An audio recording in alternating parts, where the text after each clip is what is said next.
She stepped through the front door, still glowing from her girl's trip. Sunlight caught the strands of salt in her hair, and her tote bag swung lazily from one shoulder. Laughter bubbled from her lips, light, careless, oblivious. Then her eyes landed on Claire, lounging in a robe, sipping coffee like she owned the place.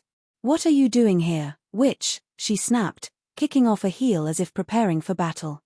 I appeared from the kitchen, glass of whiskey in hand, calm, deliberate. "The same thing your husband was doing with you," I said. Silence swallowed the room. Then I closed the door, slowly, deliberately. "By the way, your stuff's at your mom's. You don't live here anymore." 7 years of quiet mornings, coffee brewed just right, whispers in the dark. We had routines, anchors, a life that felt unbreakable. Dinner parties, laughter, toasts. Claire, the wild best friend, always there. I believed every smile, every cheer, every shared secret. It started with a forgotten phone, a backup lighting up in the dead of night. "Delete this before he sees." My pulse froze. I didn't touch it. Patience has always been my weapon. Weeks passed. Late replies. Lingering perfume. Smudged lipstick. Small cracks. Then the cruise. A favor from a travel agent friend revealed a passenger that shouldn't have been there, Michael Turner. Claire's husband. That's when the warmth inside me died. I didn't scream. I didn't confront. I documented. Every message, every photo, every whispered lie. I built a timeline, precise enough to be evidence in court. Moved joint savings into my own name, legal, untraceable. Renovated the house while she was away. Her closet emptied, her keys changed. When she returned, she expected the same man. Instead, she found Claire in her robe, calm, sipping coffee. I had invited her.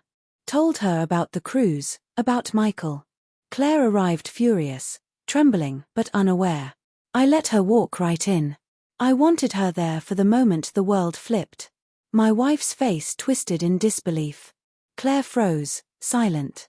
I remained calm, collected, orchestrating the unraveling. Her eyes darted between us. "You don't understand," she stammered. But I did. All the texts, the photos, the cabin etched in my mind. "You had your fun," I said softly. "Now I get my peace." I handed Claire an envelope, proof. She opened it, saw enough, and left. My wife tried to follow, pleading, sobbing. I stopped her. "I'm done being your cover story," I said, locking the door. Her calls, texts, and apologies came, poetic but empty. I didn't destroy her life, I removed myself from it. She kept her car, her clothes, her dignity if she could reclaim it. What she lost was me. The house breathes differently now. Silence replaces perfume and lies. I replay that last scene, the door closing, her reflection fading. It wasn't anger, it was release. She thought she had freedom, but the tide had already taken her world. Revenge doesn't heal, some say. Maybe. But quiet, methodical justice balances the soul. You don't save what's rotten. You bury it with grace.